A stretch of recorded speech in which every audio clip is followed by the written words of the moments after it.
kailangan ito ni Risa Ontiveros. Yung 1-year bar rule, sinettle yon na magka-count ang maka-count ang 1-year bar rule from the time that it is initiated Yes.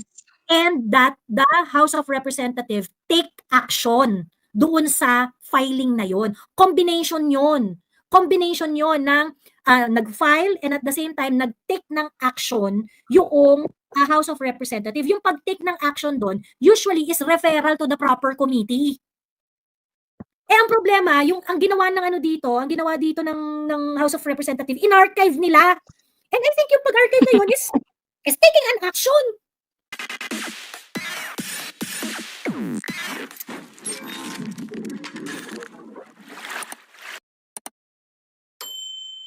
Hello, Rudy Padilla. Hello, good morning, ma'am. Good morning po. I'm very happy today sa nangyari. So anyway, yung tungkol lang sa sinabi ni Mrs. kanina, no, na about the crisis. Kung halimbawang ituloy pa rin ng Senado. If the Senate is going to push for it. Oo. Tama yung sinabi niya, kakaroon tayo ng constitutional crisis, and tungkol doon sa dinidiscuss mo kanina, ma'am, siguro pag nangyari yun, kailangan talaga tayo na, mga Pilipino na, tayo mga mamamayan, kasi sovereignty resides in us. So, we need to parang manindigan na baguhin, and then you use that chance, magkaroon tayo ng de facto government, magkaroon ng constitutional convention na baguhin yung mga provisions sa current constitution natin, such as dynasty, and even about the economic provisions, no? And anyway, i-ratify naman natin yun kahit sila pa gumawa. And that's if that's going to be if that's going to be the general sentiment of the people who are going to mount the revolution, Rudy. Kasi if there's going to be a constitutional crisis and the people are going to exercise their right to parang settle the constitutional crisis among themselves, ang main problem dyan is what do the people really wanted? Diba? At that point, ano ba talaga yung gusto ng mga tao? What do they really want to happen kapag nag-mount sila ng revolution? Kasi ayun nga, yung sinabi ko kanina, kung ang gusto lang pala ng mga tao i-install si Inday Sara bilang presidente, di wala tayong revolution. Just go, di ba? Same. Di ba? Ano lang siguro, ma'am, itong ginagawa ninyo and even the other bakod, no? We should elevate the consciousness of the Filipino, whether it's pink, kung ano man yan. Kasi, sa totoo lang, napapag-iwanan na kasi tayo. Even if we compare it to the Southeast Asian neighbors, diba, napapag-iwanan tayo. And we really have to elevate the consciousness of the people para mas maintindihan natin kung ano ba talagang gusto natin, anong gustong sistema natin. When that happens, no, na halimbawa, nagkaroon ng constitutional crisis and we really initiated a revolution. Kasi otherwise, tama yung sinabi mo, ma'am, magiging criminal tayo. Pag hindi naman kulong tayo lahat. If you're going to mount a revolution that is not successful, tuloy-tuloy. Kaya nga sabi ko sa inyo, mag-ingat-ingat kayo dun sa mga nagsasabi na hindi, mag-ano na tayo, revolution. Pag hindi kayo nanalo, criminal kayo lahat. Yes, I think yun. So, ano lang, but this event today, it really is a breath of fresh air para sa akin. Itong nangyayari. Yun lang, ma'am. And sana, this would start good news para sa ating mga ayaw na sa administrasyong to. I hope other public interest cases would be resolved by the issue. Ano pa ba? Kasi magba-budget hearing na naman Tama. 'Di ba? Magba-budget hearing na naman. Yung decision ng Supreme Court dyan sa GAA 2025 na yan is going to be instructive sa 2026 budget. Nag-call na ng budget si BBM na 6 point something trillion, 10% higher than the previous year. 'Di ba? So it has to be settled by the Supreme Court kasi pag nagdebate tayo sa budget ngayong taon na to, which I encourage everyone to look closely. Haharasin ko talaga si Dare to Ask dyan para mag-live kami lagi-lagi about the budget deliberation. But kailangan talaga na madesisyonan yan. Kaya sabi ko, if I'm going to look at all of the public interest cases are urgent, but the most urgent for me is the national budget, not the Inday Sara In fact, kahit papaano parang may ang benefit dito yung yung kalaban natin kasi ngayon alam na nila kung saan sila nagkamali. Tama. And they can reconstruct all their resources to mount a full battle plan laban kay Inday Sara starting February 6, 2026. tama. Ito pa, before I go down, Miss Joey, no? Dun sa nagsasabi na, kasi inappoint lahat ni Digong. We have to understand that yung mga kandidato ng Supreme Court justices, shortlisted na yan. Hindi naman si Digong gumawa niyan. Mamimili na lang siya doon. At the same time, hindi rin kasalanan ni Digong kung sa panahon sa term niya, maraming retiring justices. So, meron tayong pagkakapitan Supreme Court. Kumapit na tayo doon. Let's give them the wag na nating questionin pa yan na yun Yun na yung pinaka ba yung sinasabi mo dati, Miss Joey, parang last frontier ba yun, parang ganun. Diba? Let's have faith sa Supreme Court natin. Kasi tingin ko naman din kahit paano yung mga yan para sa bayan yung mga yan. I think the Supreme Court have to find a way on how they can protect themselves. Kasi I'm very sure nape-pressure yung Supreme Court Kasi wala namang army ng Supreme Court, wala namang Tapos yung budget ng Supreme Court hawak ng kumbaga sila yung balagoong parate. Kasi syempre ipo-pressure sila ng executive, sila ng legislative, ganoon. So, but they have the last say about everything. They have the last say about lahat ng constitutional questions, sila yung arbiter niyan. And I think it is also an issue that we have to talk about. It should be up for discussion kasi dapat hindi i-intimidate ang Supreme Court. And let us just be real here. I respect our men and women of the Supreme Court. I think they are the brightest and the best Filipinos currently, 'di ba? In terms of talino, in terms of galing and ganyan-ganyan. Ngunit vulnerable din ang Supreme Court. Kasi sila ang pinaka balagoong. 'Di ba? Kasi vulnerable sila sa pananakot Vulnerable sila sa mga And we have to ensure that our Supreme Court is not threatened, their lives are not put at risk, that they can do their job without fear or favor, 'di ba? Kasi the mere fact that they haven't decided dun sa habeas corpus ni PRRD, the mere fact that they delayed the discussion on the GAA, I think there is more to this. I am not saying I am not saying na parang consider the importance pa yun, ma'am, no, kung tutuusin. Oo, 'di ba? Pina-pressure yung Supreme Court, nakakatikim ng pressure yan at pananakot. But how is Supreme Court going to defend themselves? 'Di ba? Kaya sabi ko dapat itong Supreme Court, kung tinatakot po kayo, blink twice para alam po naming mga Pilipino na tinatakot Correct. Oo, tama. Kaya basta we yun na lang yung pinaka natin paninindigan natin yung Supreme Court talaga. Kasi otherwise kung parang subuko ka na, ituloy na natin yung sinasabi kanina. Mag-ano tayo. Anyway, yun lang po, Miss Joey. Thank you, Rudy Padilla. Maraming salamat. Ayan. Hello, Cassie. Hi, Miss Joey. It's me. Mahangin ba ulit? Hindi naman. Hindi naman. Ayan. Actually, medyo nag-time off ako sa SOCMED recently. Alam mo, kanina nakita ko yung nasa notif ko na nag-live. Sumilip lang ako sa nakita ko si Miss Sass. Nakinig ako after a few weeks. Kasi yung last na join ko yung last 2 weeks ago pa yata. Anyway, very timely, Miss Joey, kasi naiisip kita nung mga nakaraan. Baka nabibilaukan ka. Hindi kita crush, charot. Naiisip kita kasi sabi ko, yung platform mo is where an ordinary Filipino citizen like me can make akyat and then, vent out. So sabi ko, sana matsyempohan ko na naka-live si Miss Joey para mas ma-air out ko. Kasi for the past weeks, napaka-down ng feeling ko, Miss Joey. Lalo na nung yung last, di ko maiwasan, nakita ko yung sa tariff na 19%. Ito related sa mga topics na napag-usapan niyo po kanina, pero nalulungkot lang ako, parang my entire life na nagkaroon ako ng awareness about our politics and all that. Since I became a taxpayer, good tax, mandatory yon. Ngayon lang ako talaga, Miss Joey, nakaramdam ng ganitong pagkalugmok. Alam mo yung feeling ng sana pala defeated, no? Yes, alam mo, sabi ko sana pala nung 2015, tinanggap ko na kasi lilipad na po ako dapat ng Dubai nun Kaso, sabi ko kasi at that time wala po lang tax sa Dubai. Parang yung mga ka-work ko, papabili ng mga Apple products doon, walang tax. So parang na-encourage ako since ayun. Anyway, sabi ko, kaso nagsabi si PRRD, natatakbo siya. Sabi ko, sige, try muna natin. Alam mo yung pinatikim ka saglit ng konting sarap, tapos parang ang bilis ng balik, ganun. Anyway, ayun po. Yun yung sa ano, nakita ko kasi yung pagmumukha niya ni BBM na ngiting-ngiti paglabas niya nung kotse. Tapos sumarap siya saglit. Tapos yung caption ni Trump na well respected, like what the hell?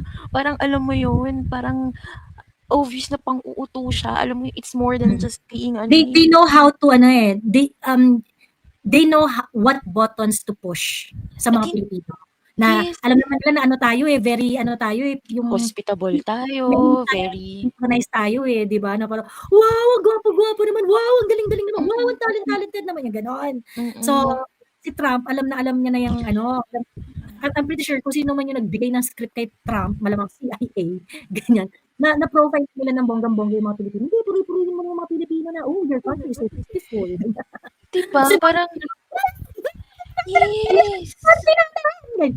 Exactly. So, parang for someone, Miss Joey, na nagkaroon ng ito na nga yung sinasabi ko, kaya minsan nakakatakot yung aware ka. Parang, alam mo na, I am at a point in my life na parang mas maigi na lang na ignorante ako o mangmang ako. So, napaka-negative talaga ng feeling ko. You can rebuke me or anything. Pero nandyan ako sa point na yan na, ano ba, parang may alam ko yung tama, pero parang, ano ba to, wala akong magawa. Parang ganon.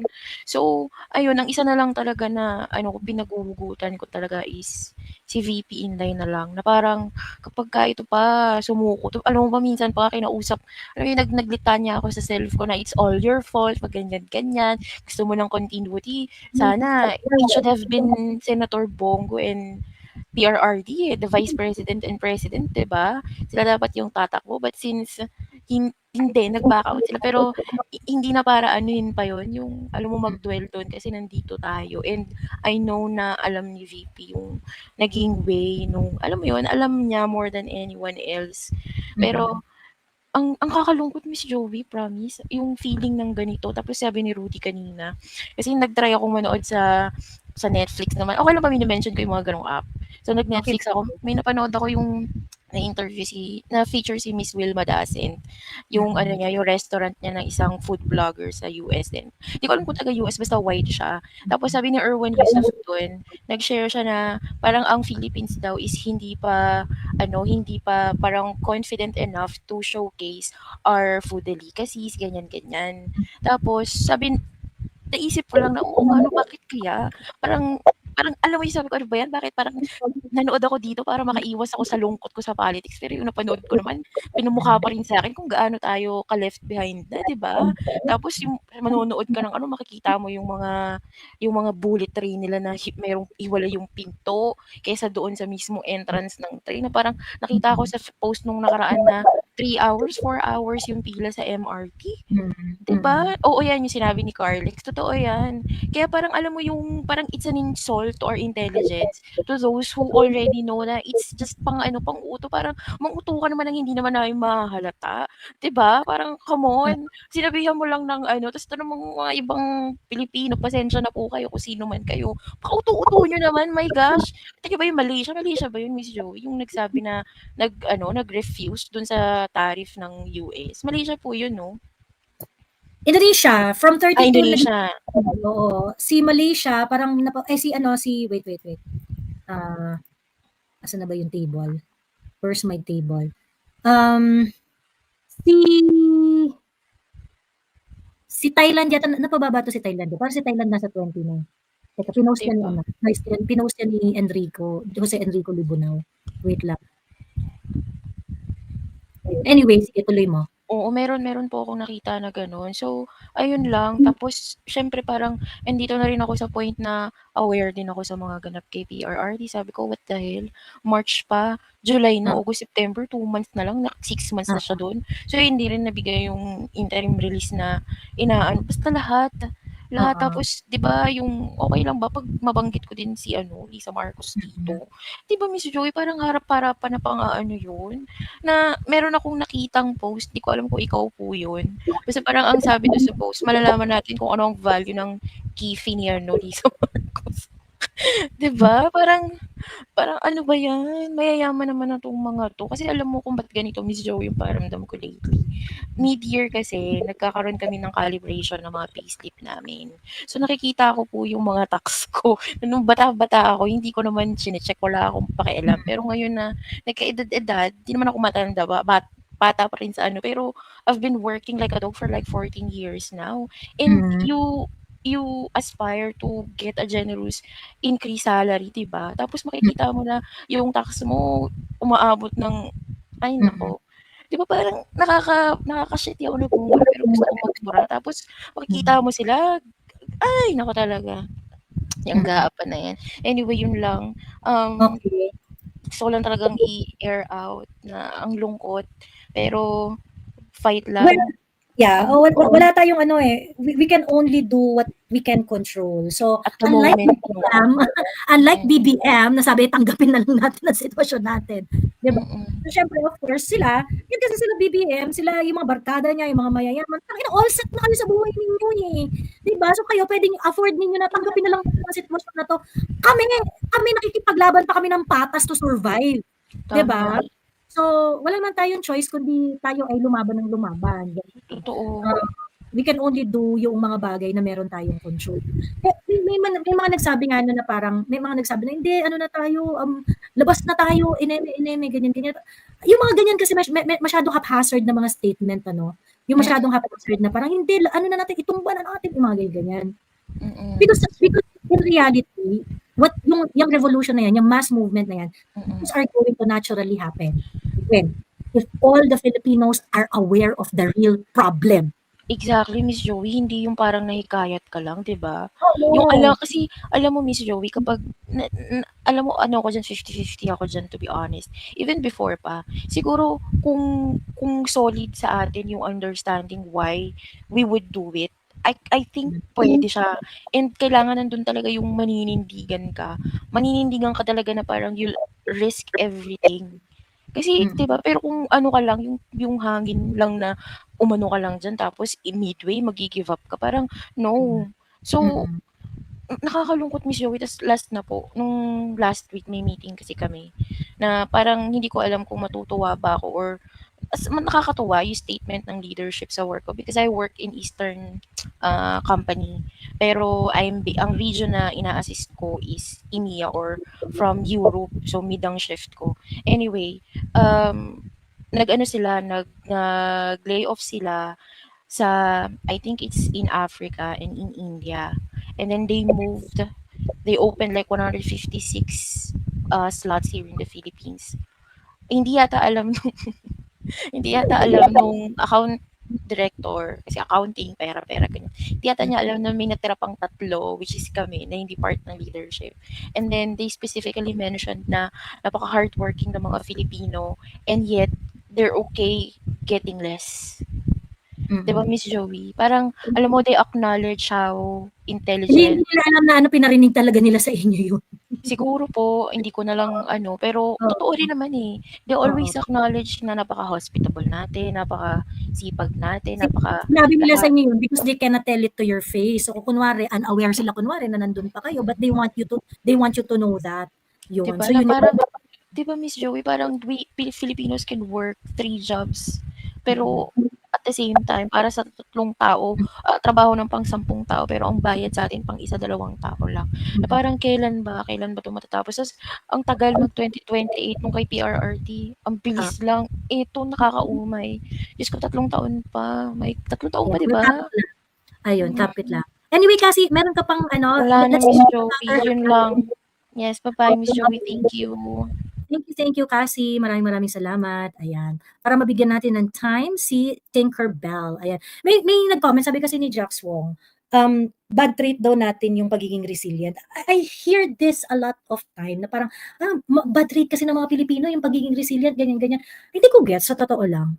Why being resilient is a bad trait? Actually, ang bad trait natin, hindi natin bobo tayo, yun. Yun ang bad trait natin. Yung pagiging resilient natin, good trait yun. It's just a matter of using our resiliency dun sa proper na situation. Yung kung magiging mas intelligent tayo kung saan natin gagamitin yung resiliency natin. That's an advantage. So So are we saying na dapat hindi na tayo resilient? No, being resilient is our strength. That is really our strength. Ang problema sa atin, hindi tayo natututo. So I do not want to change that Filipino trait na pagiging resilient. Ang gusto kong baguhin yung pagiging tanga natin. Correct. Diba? Yun yung problema natin. Huwag niyong tirahin yung pagiging resilient natin or ano, no? Because that's a very, very Filipino thing. Ang baguhin natin, maging resilient tayo at the same time matalino. Gumamit tayo ng utak. 'Di ba? Ayun. Yeah, I agree po. Actually, if you go back to history, yung resilience po is a born parang I interpret it as a marketing strategy of the Pinoy administration because of their kumbaga lack of preparedness and really interest.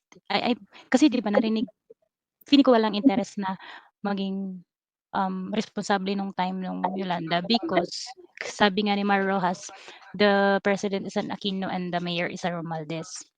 So feeling ko it was their only way of kumbaga saving their faces and kumbaga taking parang not taking accountability of the problems that was caused by the Yolanda tragedy that could have been prevented. It was a preventable case eh. Yung mga deaths nung Yolanda, it was a preventable case but because they were incompetent, maraming namatay. That's why kumbaga pinush nila sa utak natin na kaya nyo yan kasi resilient kayo, Chubachenes. Tapos every time na lang na may nangyayaring kumbaga sakuna after that, lagi na lang nilang pinupush na resilient kayo, kaya nyo yan, kaya natin to. Which I believe is also not a negative Filipino trait at all. It's what made Filipinos kumbaga survive in whatever tragedy or kumbaga kahit anong paghihirap na pinagdaanan natin.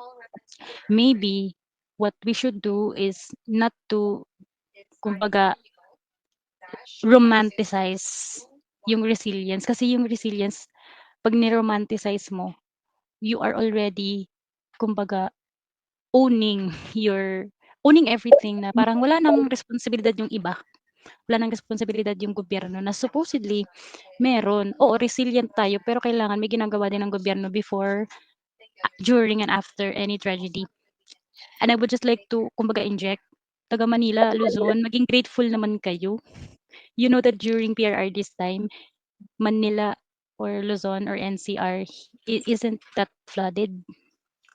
There were flood control projects that were working, plus they were also kumbaga cleaning the steros as well. Gina Lopez was very active cleaning the steros during her short stint. And parang they made it like a corporate responsibility for big companies. So may kilala akong taga Sampaloc, Manila, sabi nila for a long time. It was only during PRR this time that they experienced less flooding. Sampaloc Kasi nga yan. ang tawag dito, yung naging approach ni PRRD, ito talaga yung strength ni PRRD, no? Ito talaga yung strength ng leadership niya. Kaso nga lang kasi ang problema, hindi kasi sa system kasi natin, hindi enduring yung ganung klaseng style. Kasi napansin ko rin to kay PRRD, ang strength talaga ni PRRD is he knows how to use resources efficiently. Kagaya nung baha sa Metro Manila, ang ginawa niya dyan, he made sure that all LGUs are going to do their job. He made sure na lahat ng dredging activities magagawa. Kasi ito sinabi rin to ni Attorney Glenchong nung nag-guessing Attorney Glenchong dito sa live ko noon, no? Sabi ni Attorney Glenchong, alam mo ba, Joey, yung dredging, yan ang pinakamadaling i-corrupt. Kasi parang sabihin mo lang din na dredging ng ganito, hindi naman na-audit yun eh. Sabihin mo lang na dredge yan ng uncertain date. Ganyan. And magturo ka lang ng kahit anong tambak. Ganon. And then, okay na yan, ganon. But you know, if you're not going to desilt and dredge yung mga floodway and whatsoever, ganyan, magdudulot talaga yan ng baha. But during the time of PRRD made sure that all these anti-flood activities, anti-flood efforts should be coordinated with all LGUs. Kasi hindi po pwede na si Mandaluyong, ginagawa niya yung trabaho niya, pero si Manila, hindi niya gagawin. O di kaya si Makati, hindi niya gagawin. Kasi yung mga tubig nila, magpupuntahan lang sa ibang LGU yan kung aapaw dun sa lugar nila. Now, in order for the entire Metro Manila to experience dent in the flooding problem, everyone should work. And also, ang naging test noon is that lahat ng tubig ninyo kapag may mga basurang kasi lahat ng tubig sa Metro Manila pupunta ng Ilog Pasig eh, at the end of Mm. the day. Ngayon, ang ultimate test diyan is that kapag may basura do'n sa Ilog Pasig, ibig sabihin merong LGU na hindi gumagawa ng trabaho niya. Hindi siya naglilinis ng basura sa kanal nila. Kasi bakit nakakarating sa Ilog Pasig? 'Di ba? Correct. Someone is not doing their job. That's the ultimate test. Ganon. And PRRD was able to really do that. Kaya nga gumanda yung condition ng Pasig ng panahon ni PRRD eh. That is a Correct. clear indication that there is really coordination among LGUs and merong pokpok na nanggagaling sa sa national government. Now, if Correct. we can maintain this kind of coordination, if we're going to maintain this kind of facilitation of the national leadership, okay sana. Kaso nga lang ngayon, we are faced with a tamad president. Yun yung sinasabi ni Mayor Baste, no? Kasi sabi ni Mayor Baste, hindi yun ampaw. Work! You really have to work. Kasi kahit pa sabihin mo na merong trabaho ang national, merong trabaho ang local, you really have to work hand in hand. Kailangan mo Correct. talagang yung mga trabaho ng mga local government mo. Kasi if you are not going to be in harmony, all your effort will be put into naught. 'Di ba? Will be put to Correct. naught. So hindi talaga yung magiging hindi talaga yung magiging okay. Another indication na I realize na tangina iba talaga to si PRRD. Yung House of Hope, naitayo yan kasi PRRD was talking to a doctor. The doctor said na, yung mga yung mga pasyente ko, mga bata dito, they are waiting for a treatment. Sometimes they're just going to stay dun sa semento ng ospital or waiting for their treatment to be received. Pagkatapos uuwi sa kanya-kanyang bahay, ganyan. And talagang naiistorbo talaga yung buhay niya. So, they decided na, okay, so ano bang gagawin natin dyan? Sige, let's find a way for these young children to stay here near the hospital. Meron silang accommodation habang nag-aabang sila ng kanilang treatment. Ngayon, yung mga batang yung mga outpatient na cancer patient, pagkaroon nila ng treatment, kasi pagka cancer patient ka, nakahinto yung mundo mo eh. Hindi yung bata, hindi nakakapaglaro, hindi niya nakikita yung mga kaklase niya, nakakalbo siya, ganyan-ganyan, na-alienate talaga siya, ganon. And so, what they wanted to do is to approach the problem of the children undergoing cancer treatment na as much as possible maging normal yung buhay nila. So that when they recover from cancer, meron silang buhay na babalikan na hindi sila iwan na iwan. And so what they did, sige, Doc, kung kung kaya mong gamutin yung mga yan, ang gagawin ko, gagawan ko sila ng bahay, hahanapan ko ng paraan para makapag-aral sila. At the same time, while receiving treatment, they would be able to receive yung mga psychosocial wellness din para hindi naman sila maiwanan sa buhay and things like that, ganyan-ganyan. And what PRRD did is basically coordinate with different agencies na, yung public school na malapit dun sa hospital na yon, they lend a teacher para dun sa House of Hope. Ngayon, part na ng curriculum nung elementary and high school na yon, na yung mga estudyante dun sa House of Hope are receiving the modular education so they can continue their study despite the fact na nagka-cancer treatment sila. Another thing is that tinap din yung DICT so that yung facility ng House of Hope would be able to receive free Wi-Fi para dito sa mga estudyante na to. So, it's just really a matter of coordinating, facilitating kung ano yung mga meron tayo na po pwedeng i-extend so that you can really serve people that are supposed to be served by the government. So, yun yung sa totoo lang that is the Duterte brand of leadership eh. They know how to facilitate. Correct. They really know how He knows how to move people. Alam niya they talaga know how paano to pakilusin. people. So, actually, sa totoo lang, yung ganun nga, basic yun eh. Pagka nasa corporate world ka, yung ganyang klaseng facilitation, basic yan. Sobrang basic yan. But if we're going to see something like that in the government, parang rare gem siya. Sobrang rare gem siya. Birang-bira ka makakita ng mga public leaders na who would be able to really, okay, let's manage this problem and approach this problem in the most objective way and in the most efficient and optimal way. 'Di ba? Because pagka public official na yung mga tao, tangina, ang isip na lang nila kung paano sila kikita every transaction. Ganun na lang yung Yes, isip and they have nila. handlers. They have handlers Oo. too. So kung ano yung decision ng handler nila, yun ang fina-follow nila. Kumbaga inaalagaan sila ng isang oligarch circle or Oo. specific oligarch or businessman. So if it's not favorable to the businessman or to the oligarchy, it will not be implemented. Babarain pa yun. So yun ang complicated. If you elect an official, national level at that, na may handler, it could be the US, it could be an NPA, or it could be an oligarchy. They will not really push for the interest of the people, but for the interest of their handler, of their funder. Okay, tama. Anyway, anything else that you want to share, Tinkerbell? Especially yung topic natin for today, which is yung sa impeachment ni Inday na declared unconstitutional. Yung mga susunod na mga reactors ha, kindly limit your thoughts on the impeachment. Ganon. Tapos siguro kung kunwari may time pa, then you can insert other points din. Ayan. Anything else, Tinkerbell, yung para sa impeachment naman ni Inday Sara? I am happy with the result po. Kaso nga lang po yung iba, abogado naman, pero maka-defend sila, parang hindi abogado. Parang sinasabi nila, sabi ni Risa Hontiveros daw, bakit daw na-considered na within the bar rule kung hindi naman daw umabot sa Senate, even if the law was very clear na the moment of initiation is already Wala namang kinalaman yung Senate sa 1-year bar rule eh. correct. Talagang sinabi yan ni Risa, yung hindi naman daw umabot sa Senate? Oo, na meron siyang sinite na parang example bang tawag doon or jurisprudence? Meron siyang sinite, nasa post niya po. Seryoso ba to? Yes, kasi hindi naman daw umabot sa Senate. Teka ha, puntahan natin si Risa Hontiveros. Sa Facebook niya. Oo. Siguro kasi hindi siya abogado. Ay, ito. Tingnan natin.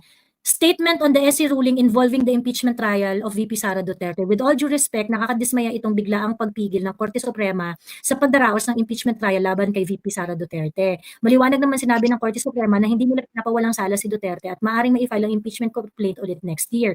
But you have many disturbing questions about short-term and long-term consequences of this ruling. Isa sa pinagtataka yung paano na-violate ang 1-year bar rule na yung iisa lang naman ang kaso na inakyat sa Senado.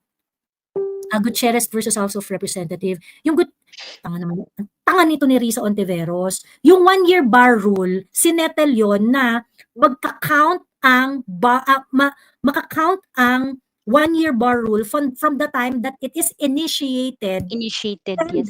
and that the House of Representative take action doon sa filing na yon. Combination yon ng nag-file and at the same time nag-take ng action yung House of Representative. Yung pag-take ng action doon usually is referral to the proper committee.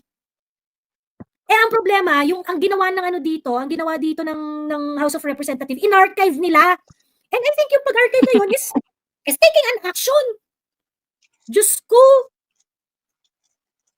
Anyway, tanga talaga nito ni Risa. Sa bagay, dinimanda mo nga yung mga vloggers na kinikriticize ng putang ina mo ang Risa kay. Diyos ko. Also, another lie, nasa post din po ni Senator Representative Leila de Lima, sabi niya, di daw binigyan ng HOR ng chance to explain. Yung, binigyan sana ng chance to explain yung side nila about the constitutionality or not. They were given chance to explain. Correct. They were given chance to explain. And the Senate said na wala kaming i-explain dito kasi impeachment trial court lang naman kami. Yun ang sagot hindi. Ang pina-explain is HOR. Ang sabi nila, parang hindi nila need na mag-explain kasi the only body na jurisdiction. Hindi. Tinkerbell. Nag-order ang Supreme Court na mag-explain ang Senate. Sumagot ang Senate. Sabi ng Senate, wala kami dito kasi impeachment trial court lang naman kami. So hindi kami ang sasagot nito. Ngayon, yung Supreme Court, nag-order din sila for the House of Representatives to explain. Yun nga, yung sumagot yung House of Representatives na hindi kami sasagot. Correct. Ganun. Sabi ni Madam, hindi daw sila binigyan ng chance, unfair daw. Sabi ko, saan ba to sila nang gagaling na mundo? Sa Earth or sa Mars? Diyos ko. Ayun, etong si Contreras, kine-question ng SC, bakit wala daw oral argument? Binigyan nga sila ng chance to explain eh. Pagkatapos, sabi nga nila, teka, nasan na ba yun? Nasa Batas PH yun eh. Sabi nila parang, they are the only body na parang authorized to impeach. So they, parang, in gist, in layman's term, parang wala kayong karapatan na questionin kami, parang ganun, to that effect. Teka lang wait, na kay All Right yata. All Right. Nandito kay All Right. While you're looking it up po, narinig ko kanina you want to visit district hospitals. Oo. Ito. Start Sabi sa Region 8, Madam. Huwag naman malayo, yung malapit lang sa akin. Wala kang pamasahe, Tinkerbell. I do not have wings like you, you know. Yeah, with my green mini skirt. Yes, with your green mini skirt and all. So, wala akong yung dust na would allow me to fly. Respondents most respectfully beg the indulgence of the Honorable Court and convey the need to decline responding to F, G, and H and to further respond to Inquiry J. It is the position of the House that these matters pertain to the internal proceeding, which have always been regarded as beyond the jurisdiction and scrutiny of this Honorable Court. This is especially true because matters referred to the preparation, circulation, and perusal of the impeachment complaint, as well as its attachments, are not governed by any specific constitutional provision or House rules. Alam mo, parang naiisip ko na kung bakit nag-decide suddenly itong Supreme Court. Feeling ko na bad trip sila dito. Correct. Feeling ko na bad trip sila dyan. So, ayan yung sagot nila. Sumagot ang HOR. Diyos ko. Sumagot yung HOR dyan. So, basta sabi nilang hindi sila binigyan ng pagkakataong sumagot. Binigyan kayo ng pagkakataong sumagot. Ang sagot ninyo, ayaw nyong sumagot. Diba? Ayun. Yan Anyway, lang. Tinkerbell, Thank you. gusto. Wala na po. Thank you so much. Thank you, Tinkerbell. Maraming salamat sa inputs. Ayan. Punta tayo kay Sir Marcelo Regala II. Hello, Sir Marcelo. Hi, good morning ulit. Morning. Sukri ka na, sir, ah. Yeah. I think kasi something that's very rare for me to sa social media. Kasi nanonood ako ng iba pero I want yung isang vlog na may sense ba? Alam mo, yung framework hindi parang inday badiday, parang chismis. Alam mo yun. Alam mo na yung sinasabi ko kasi nakakasawa na yung parang hindi wala ka namang matututo ka siguro kung if you're gonna look at it parang chismis lang pero it has to make sense lalo na ngayon it has to make sense. Anyway, yung so, topic DJ ka daw ba? Question lang, wait. When I was in college kasi meron kami yung sound system for rent. So mobile, yeah. Good morning, everyone. Yan. Anyway, pero yung topic ngayon yung kay Inday Sara. So totoo lang, the instance na they railroaded it, minadali nila. Sabi ko talaga nun, it's not going to go anywhere. It's not going to progress. Railroad nila eh. Halatang halata. It's not going anywhere. Tapos, ang naging question pa nga doon yung ilan ba talaga yung impeachment complaint na pinayo nila, ang pinili nila yung panghuli. So sabi ko, wala na yan. Magsasayang na ng oras, magsasayang na ng pera na naman uli ng tao yan. At saka, sa totoo lang, hindi talaga nasasagot yung mga congressmen dyan eh. Ba't ba sila sasagot? Nakuha na namin, gusto namin eh. Di ba? Usap-usapan nga niya, pirma niya, mayroong equivalent na ano yan, di ba? So, ano pa sasagot? Yung pag-ano lang yan eh, yung Kanto Talk, ano yan eh, nang urat lang. Alam mo yun? Nang urat lang yung mga yan. Maghihintay na naman ng panibagong pagkakataon yan. Susunod na, pwede naman sila magpapala na naman yan. I think they still have the control of Congress, no? Kaya nga, kumbaga, parang nakakasawa na yung ganitong klaseng kalakaran ba, no? Lalo na kongreso natin. Kasi isa talagang napansin ko talaga ever since our Congress is so powerful compared to other legislative bodies sa ibang bansa. Napaka-powerful ng Kongreso ng Pilipinas. Tsaka yung framework kasi ng napaka-powerful ng Congress kung hindi na sila House divided. Kasi dapat ang Congress House divided yan eh, 'di ba? Kaso ni-unify ng AMB eh. Yun nga susunod ko sasabihin eh. Kasi nga, okay, example na natin sa Amerika. You have the Democrats who are the liberals and you have the Republicans and the conservatives. So even though internally may mga differences sila, they still maintain that yung pinaka-core value ng kanilang parties. Kaya it's very clear kung sino yung nandito sa side ng aisle na to at yung nasa kabila. Sa atin hindi eh. Nawala na yun eh. Kasi meron dati pa nun yung nationalista, liberal, noong araw. And all of a sudden, nawala na. Kaya kung babalikan nga natin mga nangyari noon, di ba? Parang Marcel, yan yung isang flaw ng system natin eh. Kasi walang accountability sa isang Congress na wala ng balance. Kasi dapat, pag wala ng balance yung Congress, there should be a mechanism to put it back to balance. Diba? Like for example, kung nag-aano na kayo dyan, may power dapat yung minority na bongga na kung saan tilt back into balance yung Congress. Wali eh. I forgot lang kasi kung sino yung nagsabi na yun.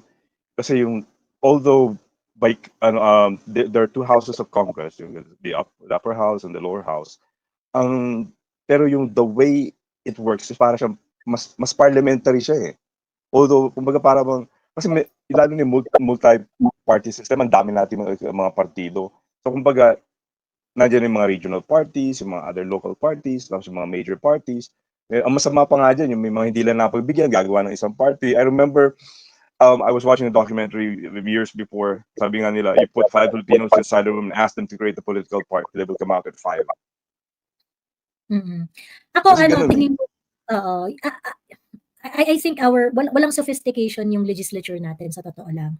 Walang sophistication. The lower house and the upper house are just two different stages. Stage lang yan. Stage yung sa lower house, stage yung sa upper house. Yung sa Senate, you're just elected at large, pero yung Congress, you are just you are elected via district. So ngayon, ano lang yan, stage lang yan. Stage yung isa, lower house, for grandstanding ng mga congressman. Stage yung upper house ng mga senator. Kasi unang-una, ideally, your job is to craft laws. Your job is to debate on what is good for the country. 'Di ba? Kaya nga honorable ang tawag diyan sa mga putang inang yan eh. Kasi it's your job to think of how we should put a framework in order to make our country better. 'Di ba? So ibig sabihin dapat yung sector ng construction, pag-isipan natin kung paano makakabuti ito para sa lahat ng mga Pilipino. But do you ever talk about that? Yung sector sector ng public health, ganito ang gawin natin para sa ikabubuti ng lahat ng Pilipino. Do you talk about that? Of course not. What they do in using the platform ng stage ng House of Representative at saka ng kung ano yung popular na issue, kung ano yung mabentang issue, yun ang pag-uusapan nyo dyan. Kung sino yung gusto nyo i-persecute, yun ang pag-uusapan nyo dyan.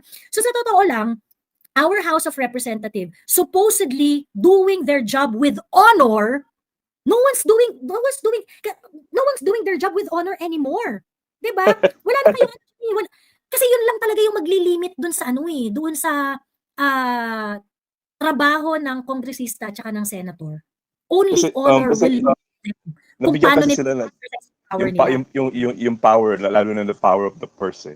Kaya yun eh, kumbaga naging parang malaking factor yung pera eh. Sa ating legislature lalo na.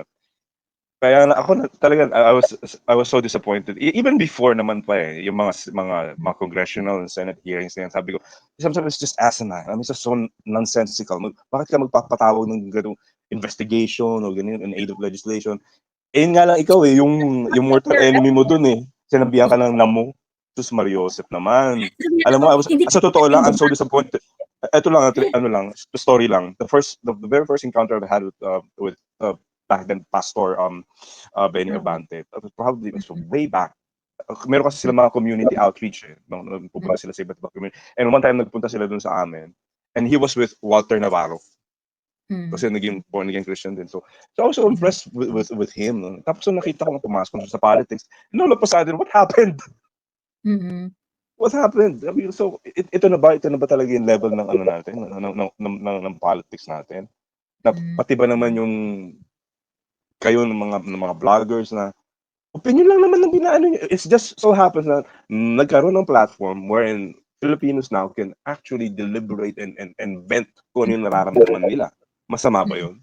In fact, they should celebrate it na merong another outlet for expression, na freedom of expression. Kasi sa mainstream media, wala na eh. Kasi ako, I believe, huwag kayong maniwala nyo na sinasabi nila na unbiased sila. No. Ano sila eh? They're putting out a product. The news that you're watching, it's a product of these networks. Produkto yan. Bakit? Kaya may advertisers eh. May advertisement eh. Kasi they're putting out a product there for us to patronize. Now, the thing is, are we hearing the news the way we should be hearing it? Hindi ba napapansin? Wala nang mga programa katulad ng araw like Public Forum with Randy David, yung Firing Line, ano pa ba, yung Tell the People with Julia Abdas. Wala nang ganun. Wala na. Kasi yung yung mga operatives nun, sila Randy David, ganyan-ganyan. Kahit paano sensible. Yung alam mo na meron din talaga silang mga interest na pinaglalaban. Pero at least kahit paano, alam mo na yung they're talking about the real process that has to be respected. They interpret the rules without twisting it so much. Tinatwist pa rin nila pero hindi kasing garapal no ngayon. Ganon. Pero ang kagandahan kasi nun, you can go from one program saying this and you can go to another program na nadi-debunk siya eh. Kumbaga, you hear the different sides of the story. Oo, yeah. Tama. Agree. Pero ngayon, parang saan ako pupunta? Yung isang major network nawala na. Well, I'm thankful na nawala yun kasi talaga yun nga, hindi naman talaga yun, meron pa nagsabi kay Mr. Duterte, curtailing the freedom of the press, pati yung ating Nobel laureate, which I think the Nobel Committee should think twice, and balik mo na lang yung award. Siya lang yung first Filipino na nanalo ng Nobel Prize na ultimo yung mga kasama niya sa media hindi nag-celebrate ng ganung kabongga. Hindi niyo ba napansin niyo? Kumbaga, anyway, malayo na ako. Pero what I'm trying to say is, iba talaga yung struktura ng politika dito sa Pilipinas. Ito, balik tayo kay Sara Duterte. Saan ka nakakita ng Vice President na napakalaki ng mandato, binabaliwala? I-impeach. Yung pinakamalaki ang mandato. Hindi. Kasi kumbaga, the Vice President, there's no power behind her. Kumbaga, ang ano lang yan is para siyang, well, kailan ka ba matitigok, Mr. President? Di ba? Oo. Para magkaroon naman ako ng silbi. Oo. Her main constitutional job is to make sure that she is alive if the president is exposed. Incapacitated or matigok. Diba? Oo. Kumbaga, it's stupid. Kasi sa Amerika, kung titingnan mo, pagka may session ng Congress, sino nakaupo doon kasama ng Speaker of the House? Yung Vice President nila. Tiebreaker yan eh. Yun ang papel niya. At least may role siya. Pero dito sa Pilipinas, kung ano lang ibigay sa'yo ng presidente, yun ang gagawin mo. Or yun nga, yung meron siyang programang ihahain, iaaprubahan siya ng budget, ganyan. But that's, kumbaga, token lang eh. Yeah, it's a token job. Correct. It's a token job. Isipin mo, 33 million. Kung tutuusin nga, yung presidente na yan, kaya nagkaroon ng ganong kataas na mandato dahil sa'yo. Tapos ikaw pa tong walang role. Oo. Di ba parang kalokohan? Tapos in-impeach ka pa. Yung mga sinuportahan ng tatay mo, ng pamilya nyo, detenrador kayo. Kaya nga yun ang politika sa Pilipinas. Kasi totoo lang, we're not a numbers people. Hindi tayo maano sa numbers eh. Mas ano tayo sa personality eh. But if we're going to look at the numbers talaga, kung mga nangyayari statistically, napaka-backward natin, huling-huli na tayo. Kanina sinabi yung the person prior ako, na or two persons prior ako na sinasabi nga na napapag-iwanan na tayo. Well, matagal na tayo napag-iwanan. Matagal na.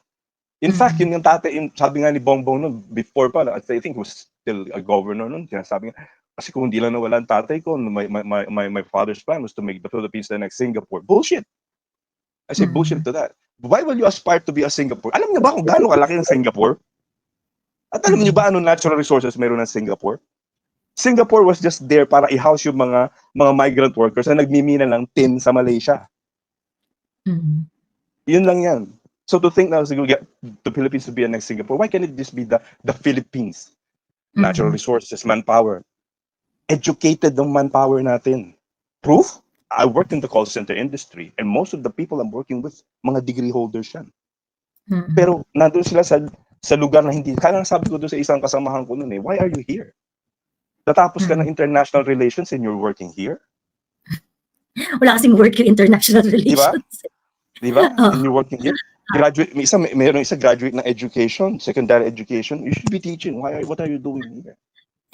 Anyway, Marcelo, let us limit the conversation dun sa dito sa impeachment ni Inday na na-declare na unconstitutional so that kasi mapapasarap kwento masyadong talaga namang unconstitutional eh. Kumbaga, parang totoo yung sinabi nyo kanina na bad trip lang ang Supreme Court. Kumbaga, kung ako nasa Supreme Court, i-interpret ko to parang sinabi lang sa akin ito, wala kayong pakialam, hindi kami magsasalita. Ang ginawa nila eh. Kaya ang bilis eh. Ang bilis eh. Kaya nga yung sinasabi mo nga kanina, yung GAA should have been probably the preeminent issue or case that the Supreme Court should have tackled instead of this impeachment. Kaso nga lang, na-bad trip sila dahil sa ginawa ng Congress. Kumbaga, para bang that could be a factor. I do not know if it is the main issue, if it's the main concern of the Supreme Court. Pero I felt na may impact yon yung ginawa ng yung ginawa na yun ng Congress na hindi, ang sagot namin dito, hindi kami sasagot. Ganun. So I think na-offend the Supreme Court. Di kayo sasagot boom, panis. Ayan, sige. Pero Ayun. yun nga, so, isa pa din sa ano yan, sana naman, matuto na itong mga congressmen na to, na huwag na kayong gumawa ng issue na maghihintay na naman kayo ng pagkakataon nyo para Actually, mag-file okay na naman yan. ng impeachment. Okay yan. Okay yan yung guluhin nila yung desisyon. Huwag nilang tanggapin yung ano. Yun yung pinupoint namin ni Sas kanina eh. Yung, di ba, I started, kasi may nagtanong na parang, what's gonna happen? So if the senators are going to push for the impeachment, despite the fact na nagdesisyon ng Supreme Court, ganyan, di ba nga I said, that if that's gonna happen, if the Senate, I said earlier, if the Senate is not careful enough and they're going to push for the impeachment trial to happen, we're going to have a constitutional crisis. And if the constitutional crisis happens, the one who's going to resolve it is the people. Right? Yeah, So, yun na. Yeah. sa Parang, totoo lang, they want to push it. Sige, i-push ninyo ng i-push. And let's test the water. What's gonna happen? Ganun. probably the third time will be a charm. Yun yung mag-work. Kasi missed opportunities na yung dalawang EDSA eh. Wala masyadong Tingnan nangyari. natin. Ano, pero kasi parang di ba ang sakit, di ba? Na back to zero na naman. Nakaramdam ka na ng pag-usad eh. All of a sudden, wala na naman. Bakit parang back to discussion naman tayo? Same old faces, same old names. Nandiyan na naman sila. Wala, parang wala nangyari. Kaya nga, we should change the narrative. Tignan natin yung mga ilalagay natin sa pwesto. Tignan natin yung track record. Tignan natin yung apelido, kung ano yung pamilya na naman natin bigyan ng importansya. Kung talagang magaling sila, katulad ng Duterte, why did they keep electing these people in Davao? Kasi may nakikita eh. May nakikita eh. I remember ganun din, katulad dun sa yung si De Gordon, sabi dun sa ilang presidente na nanggaling niya sa Tarlac, House Tarlac, noong time na yun, mahirap din. So kumbaga nga, tingnan natin muna yung track record para hindi na maulit itong ganito. Kasi sayang na sayang. Sa totoo lang, the Philippines is blessed. Strategically placed siya. Gateway tayo dito sa Southeast Asia. Kaya kating-kating China tayo inuurat palagi eh. Because they know our culture. Tayo mga Pilipino, katulad niyan, yung alam ng mga politiko natin ang kiliti natin. Katulad nga sinabi mo, konting kiliti lang niya, agree ka. No? Kailangan we should scrutinize and huwag na natin pabalikin itong mga tao na ito sa gobyerno. Yun lang po. Let's stop it up para we can move to another, mabigyan naman natin ng time na speak. Joey, thank you very much. Thank you very much. Thank you Marcelo. Maraming salamat sa pag-share. Ayan, lipat na tayo kay Paytots ha. Ayan, hello Paytots. Hello po Ms. Joey at sa lahat. Umaga na pala, sorry. Ayan, good morning. Morning po. Ayan, anong reaction mo sa impeachment, pag-declare ng impeachment ni Inday Sara na unconstitutional? Kung pwede lang akong tumili, ngayon titili ako, kaya lang baka tawagan ako ng pulis dito sa buwan. So, una ko siya nakita kasi, actually, I didn't expect it na mag-decide sila ng ganito kabilis. Pero tama kayo, na-imbierna sila sa response ng HR. So, una ko siyang nakita, pinost ni Sas yung portion ng decision na saying that Justice Leonen is known to be, yun yung dramatic na daw sa mga sa mga yun sa mga decision, yung sa mga SC decision. Tapos naghanap na ako ng videos kung ano yung sinasabi niya. Tapos yun nga nakita ko sa GMA. Sa GMA ko yata napanood. Anyway, so yun yung una kong reaction kahit na bawal nang tumili, napatili rin ako kanina. And kasi mag-isa lang ako sa kwarto, so wala akong ma-share ng aking joy. Kaya ako umakyat ngayon. So yun lang. Kasi umuwi na yung jowa ko. So wala akong ka-sharean ng aking kagalakan sa nalaman ko. And the audacity nito ni Dilima tsaka ni Risa Ontiveros to question yung decision ng Supreme Court. When may sinabi naman din ng Supreme Court, if they want, pwede naman sila mag-file ng motion for reconsideration. Kanina sabi nung nag-file na yung akbayan. Nag-file na yung akbayan. Oo. They really think, ilalaban talaga nila ha. Talagang tingin nila may tama dun sa ginawa nila. True. Ayun. Anyway, actually gusto ko yung tawag dito, gusto kong balikan yung ni Risa, yung sinabi niya na isa sa pinagtataka natin ay kung paano na-violate ang 1-year bar rule. Ngayong iisa lang naman ang kaso na inakyat sa Senado. Ayon na rin sa decision of Gutierrez versus House of Representatives. Gusto kong balikan kasi gusto ko sampalin si Risa Ontiveros. Ayun nga yung palang binigay niyang is this person against HOR. Hindi na yun makakarating sa kanila as sa Senate. Kumbaga yung 1-year bar rule, dapat sa HOR pa lang doon siya Walang doon siya mag-i-start kinalaman ng yung Senate. Walang kinalaman Kaya yung Senate sa walang 1 year. kinalaman ng Senate. Oo. Taka talaga eh. May mga abogado naman na siya, bakit tanga pa rin niya sa mga reply niya? O sa mga, tsaka who cares about your statement? Hindi mo naman kailangan mabigay ng statement at all. Mm. Ayun, Ano meron bang dito yan yung due process of law, tapos meron to 1 year. sinabi, wala namang ano. Ito, the 1 year bar rule. Ito yon. Article 11, Section 3, no impeachment proceeding shall be initiated against the same official for more than once within a period of 1 year. Yung initiated dito, ito yung kailangan i-define. Petitioner recons the start of the 1 year bar rule from the filing of the first impeachment complaint. So sila, ang inaano lang nila is filing. Yung filing lang yung reckoning point ng petitioner. Yun yung sinasabi ng Supreme Court dito na mali. Kasi sabi dito, ang sabi dito, contrary to the petitioner's asseveration, Francisco states that the term initiate means, the term initiate, Francisco is a previous case na kung saan nag-decide sila on how to interpret yung 1 year bar rule. Ayan, sa Francisco case, the term initiate means to file the complaint and take initial action on it. Yes. The initial action starts with the filing of the complaint, must be accompanied with an action to set the complaint moving. It refers to the filing of the impeachment complaint coupled with Congress taking initial action of the said complaint. The initial action taken by the House of Representatives is the referral of the complaint to the Committee on Justice. Ayan.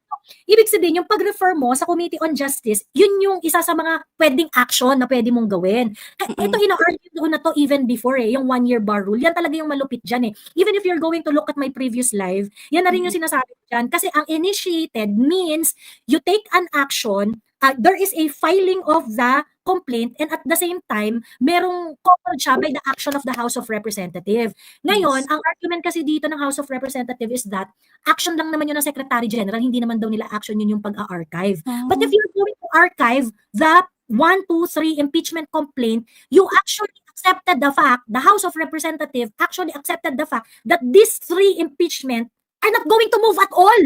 And that is a move. That is a move. That is action. Diba? Yung fact na in-archive nyo, yung first 3 petition, first 3 impeachment complaint is already an action. Hindi po pwedeng hindi rin po pwedeng ihiwalay ni ang sarili niya dyan, ni Secretary General Velasco. Kasi sinong nag-utos sa'yo na i-archive yan? Sino nag-utos i-archive yan? Tapos parang may sinabi rin kanina yung spokesperson na if let's say daw kinosolidate nila yung 3 and yun yung naging 4th impeachment or whatever, baka tama ba? Baka pwede pa daw lumusot yun and then ni-refer nila sa committee. Kasi yun yung action nila. Ang action nila is consolidation. Ngayon, ikaw Risa Ontiveros, asan ka putang ina ka? Asan dyan yung Senate? Hindi naman Diyos sa inyo ko, magsisimula mo kami. Huwag mo sinasalin sarili mo para lang maging relevant ka. Diyos ko. Asan ang Senate dyan sa Gutierrez versus dyan sa Gutierrez versus sa... Bigyan na lang siya ng sample. Oo. Laglag Asan yung Gutierrez dyan versus HOR na case? Diyos ko. Gusto ko Diyos ko. Kaya, magbibigay na lang. Tapos, Dilima, anong inaano niya na hindi nabigyan ng chance ang HOR na sumagot? Binigyan nga sila ng chance sumagot. Tama sabi ni Sherwin kanina. Sumagot sila on certain points lang, pero ayaw nila nang sagutin yung the rest of the question na yun malamang yung nag-trigger sa SC na ayaw nyo o sige. Tsaka gusto rin yung comment nila Senator Marcoleta tsaka ni Atty. Topacio pagka nung sa reaction ni Dilima, mga comments nila about her din. Ayun lang.